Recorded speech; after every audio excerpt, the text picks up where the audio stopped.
de Dios. Me han pedido hablar sobre la soberanía de Dios.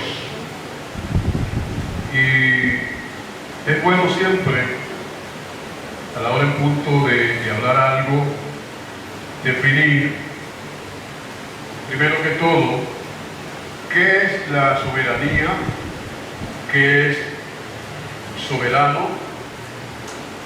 Soberanía viene de soberano. Soberano, dice, se define como que se gobierna a sí mismo sin estar sometido políticamente a otros. Se gobierna a sí mismo sin estar sometido a otros. Eso indica que es algo o alguien que tiene facultad, que tiene potestad de hacer todo lo que considere sin consultar a nadie. Eso es lo que podemos definir como soberano. También podemos definir que tiene el máximo poder o autoridad sobre algo. Tiene el máximo poder o autoridad sobre algo.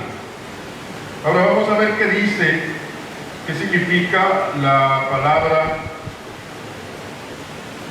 soberanía en términos ya bíblicos.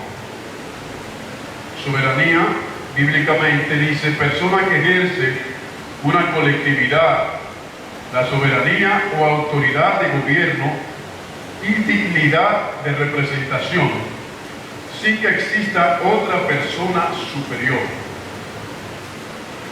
Sin el lenguaje cristiano, no se puede dudar de que toda autoridad proviene de Dios. Gloria al Señor. Sobre eso es que vamos a hablar, sobre lo que es la soberanía de nuestro Dios.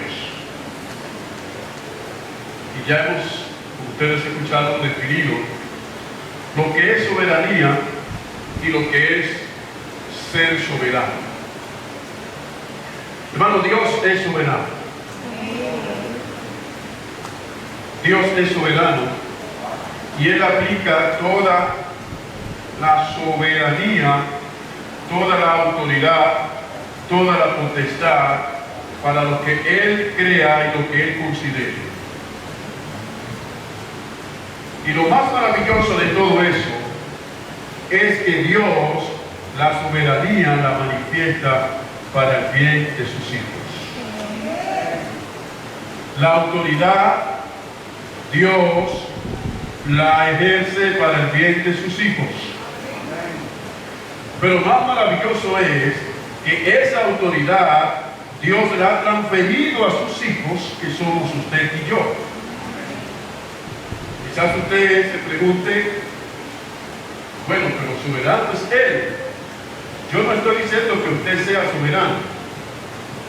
Yo estoy diciendo que la autoridad de Dios como soberano, la autoridad, Él nos ha dado a nosotros parte de esa autoridad para echar fuera demonios, para orar por los enfermos y estos sanarán, para hacer milagros en su nombre. Por eso digo que Él nos ha dado esa autoridad, nos ha dado parte de su soberanía. Gloria al Señor. Como referencia, quiero que abran sus Biblias en el libro de Hechos. El libro de Hechos, en su capítulo 4. Su capítulo 4, verso 24.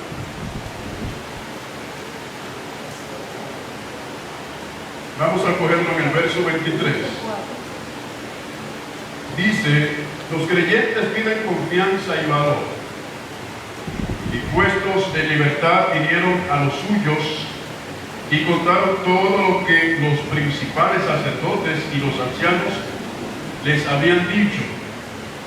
Y ellos, habiéndolo oído, alzaron unánimes la voz a Dios, y dijeron: soberano Señor, tú eres el Dios que hiciste el cielo y la tierra, el mar y todo lo que en ellos hay, que por boca de David tu siervo dijiste: ¿por qué se amotinan las gentes y los pueblos piensan cosas vanas? Se reunieron los reyes de la tierra y los príncipes se juntaron en uno contra el Señor y contra su Cristo, porque verdaderamente se unieron en esta ciudad contra tu santo Hijo Jesús, a quien ungiste Herodes y Poncio Pilato con los gentiles y el pueblo de Israel, para hacer cuanto tu mano y tu consejo habían antes determinado que sucediera. Hermano, Dios como soberano puede trazarnos a nosotros la pauta, como lo ha hecho a través de sus mandamientos. Y me apena cómo hoy en día hay una corriente dentro del cristianismo que ha tergiversado esa doctrina, esos estatutos, esos mandamientos, lo que Dios ha establecido para su iglesia, y lo han tergiversado, lo han cambiado, porque ellos entienden que Dios tiene que sujetarse a lo que ellos entienden. Me voy a entender. Si Dios nos dio los 10 mandamientos, ahí está todo. Todo lo que Dios demanda de nosotros. Hoy, líderes, hoy, cristianos, han tergiversado y han cambiado algunas cosas porque ellos entienden que el mundo y la sociedad han cambiado. Es verdad que el mundo y la sociedad han cambiado. Es verdad que el mundo ha convulsionado. Es verdad que lo que anteriormente era indebido, hoy lo han querido poner como algo normal. Es cierto que todo eso ha ocurrido, pero también es cierto que Dios no ha cambiado. También es cierto que las normas de Dios están como Él la estableció. Dios ha establecido sus reglas. Cuando usted entra a una disciplina deportiva porque le gusta, cuando usted llega y usted quiere participar del juego, de ese deporte, usted no, si usted considera que hay normas con las que usted no está de acuerdo, a usted le quedan una de dos: o se sujeta o abandona esa disciplina, porque usted llegó y encontró reglas. Usted no va a cambiar las reglas. Hoy se está cuestionando en los medios y las redes sociales una disposición por parte del oficialismo, entiéndase del PRM en el Congreso, que cambiaron una ley establecida en 1962 en cuanto al Instituto Nacional de Agua Potable y Alcantarillados, INAPA, que la ley anterior decía que para una persona ejercer ese cargo tenía que ser un conocedor de la materia. El presidente Luis Abinader ha nombrado a una persona que no es experto en la materia, y por ende, para que sea un decreto bajo las normas, entonces se modificó esa ley. Y entonces ahí viene la parte que estamos cuestionando. El hombre tiene que sujetarse a las reglas, a las leyes, no las leyes a lo que considera él. No sé si logran entender. Y hoy eso ha generado una convulsión social en cuanto a comentarios y expresiones, tanto por comunicadores como por diferentes sectores. Dios ha establecido sus normas como soberano. sus reglas como soberano Dios. Dios creó y no consultó con nadie. Dios determinó y no consultó con nadie. Dios seguirá siendo Dios por encima de lo que usted considere o no. Por encima de la creencia del hombre, por encima de lo que lo niegan, Dios seguirá siendo Dios.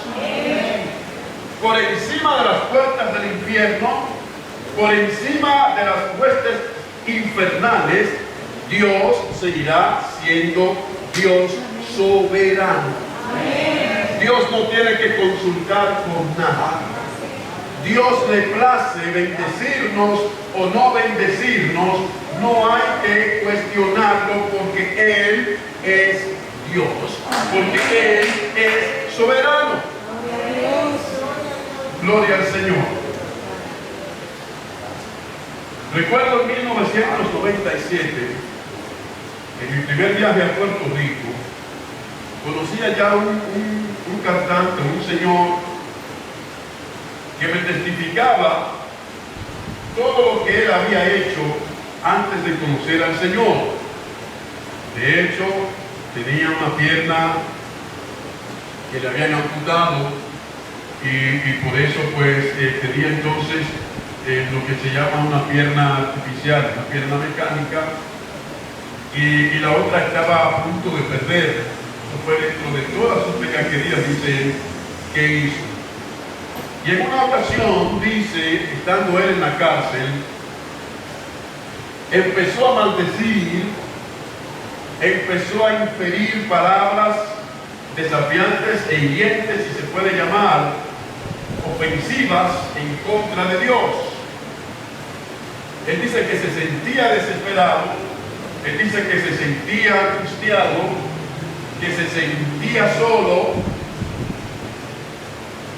y empezó a decir: si en verdad tú eres real, muéstrate ante mí para yo saber que en verdad tú eres Dios, para yo saber que en verdad tú existes. Y dice que se pasó toda esa noche y parte de la madrugada con eso mismo, de forma tal que sus compañeros le decían: te estás volviendo loco, hermano.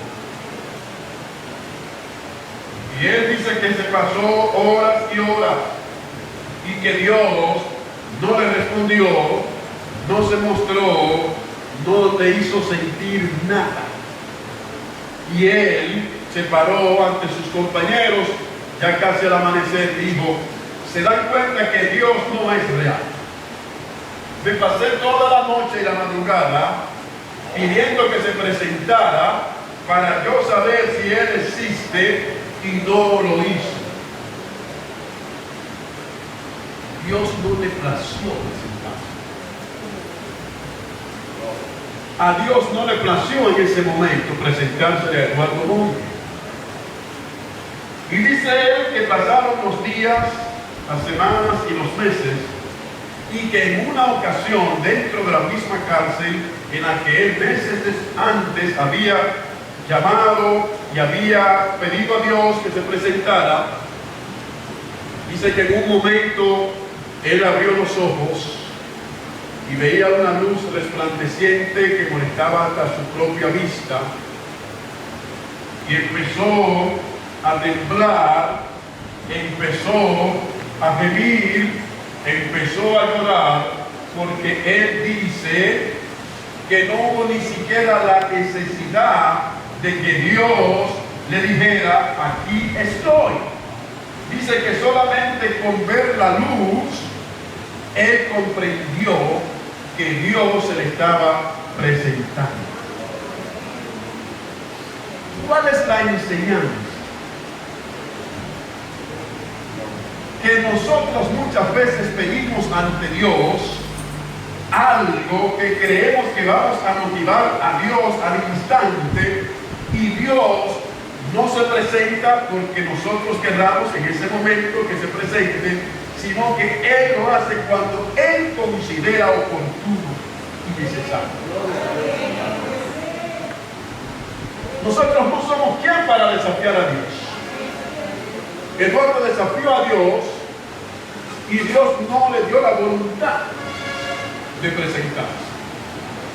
Y cuando dice él que estaba postrado, los demás compañeros de cárcel que no veían nada, le decían: ¿qué te pasa, Eduardo? ¿Te estás volviendo loco? Y él decía: estoy mirando la luz de Dios. Dios lo tengo frente a mis ojos. ¿Es que acaso ustedes no lo están viendo? Y ellos le decían, miraban en todas partes, decían: te estás volviendo loco. Aquí no hay nada.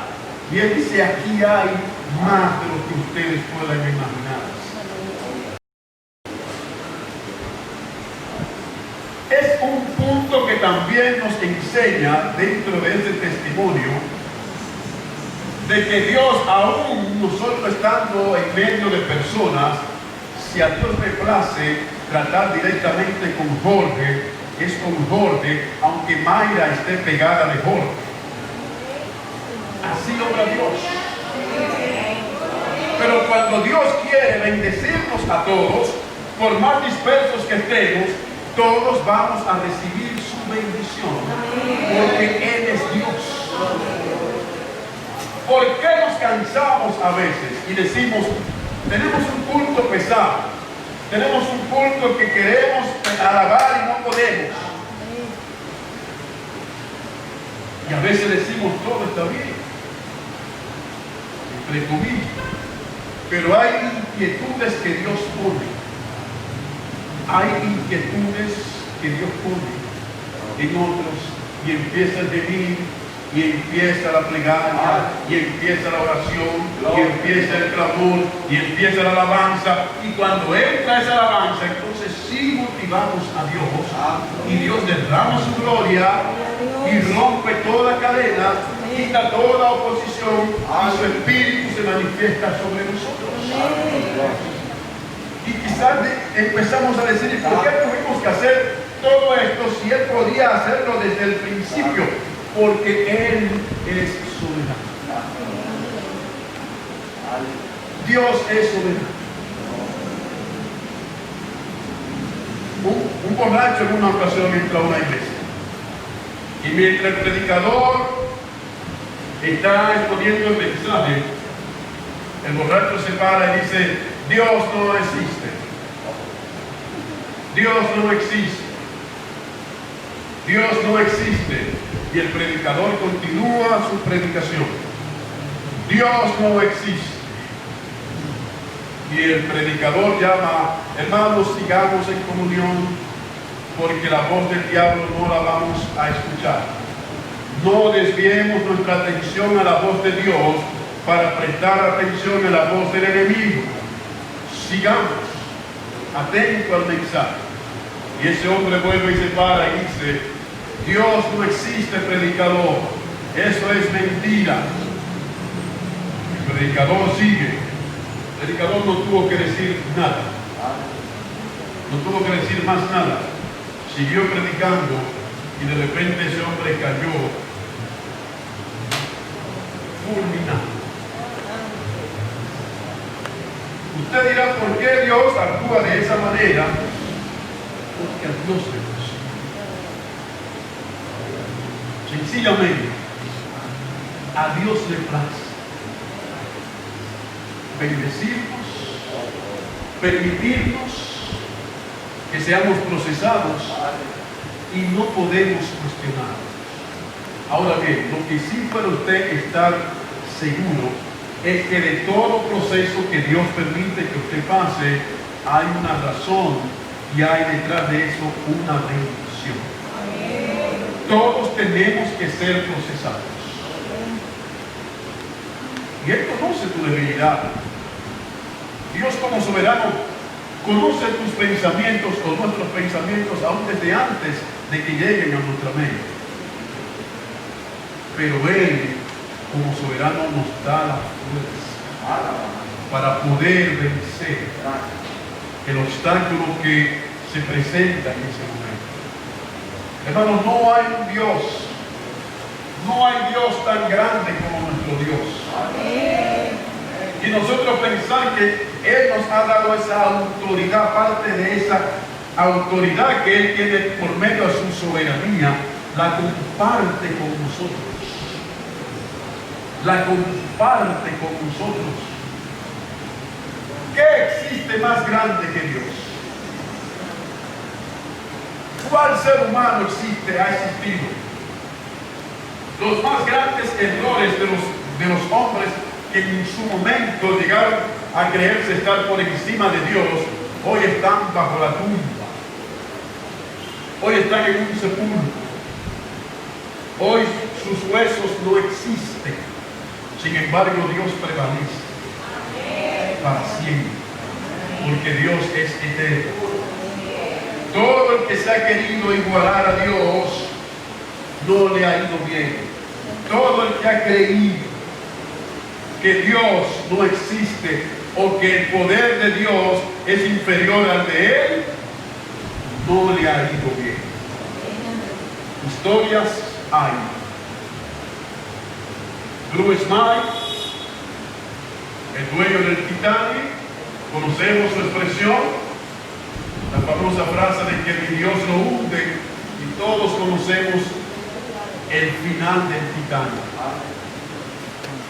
Y si empezamos a señalar una serie de historias, de casos, de hombres que se creyeron estar ellos por encima de Dios, por encima de las leyes, por encima de todo, hoy no existe y la humanidad continúa y Dios prevalece. Dios nos da el albedrío para que nosotros podamos actuar, pero si a Él también le place cortarnos hoy, no hay por qué cuestionar. A veces cuestionamos a Dios: Señor, ¿por qué? Señor, ¿por qué pasó esto? Señor, ¿por qué me pasa esto? Señor, ¿por qué estoy atravesando por esta situación? Y no escuchamos respuesta.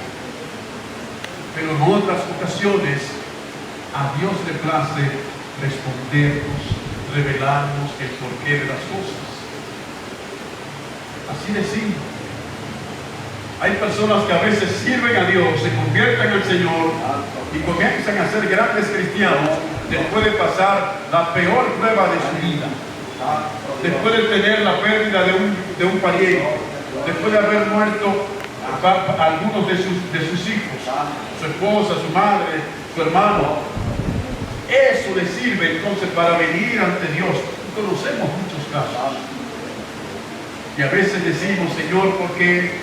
Señor, ¿por qué? Señor, ¿por qué? Señor, ¿por qué? Y no escuchamos ni vemos nada. Pero en otras ocasiones Dios nos revela, aún antes de ocurrir las cosas. Aún antes de ocurrir las cosas. Porque ¿qué fue lo que dijimos? ¿Qué es un ser soberano? Es aquel que gobierna por sí mismo. Es aquel que actúa por sí mismo. Es aquel que no consulta a nadie a la hora de querer hacer una obra.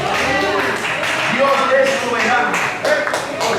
Dios es grande. Dios no es cuestionado por nosotros, o no debería ser cuestionado por nosotros, aunque muchas veces lo cuestionamos. Pero lo que sí debemos de entender es que Dios está por todas partes y que esa soberanía se pone de manifiesto para el bien suyo y el bien mío. Gloria al Señor. Gloria al Señor. Dice la Biblia que toda dádiva, todo don perfecto viene de Dios. Ni siquiera lo que usted es ha sido por usted. Ha sido porque Dios le ha placido. Ha sido por su grandeza, ha sido por su amor, ha sido por su misericordia. De manera, hermanos, que que nuestra responsabilidad es hablar de la grandeza de nuestro Dios, de lo infinito, del infinito amor, del infinito poder, de la infinita misericordia que Dios tiene para con el hombre. Es la responsabilidad de nosotros hablar de su grandeza, hablar de su majestad, hablar de su autoridad, de su poderío, de su amor y del plan para con nosotros. Dios nos bendiga, hermanos.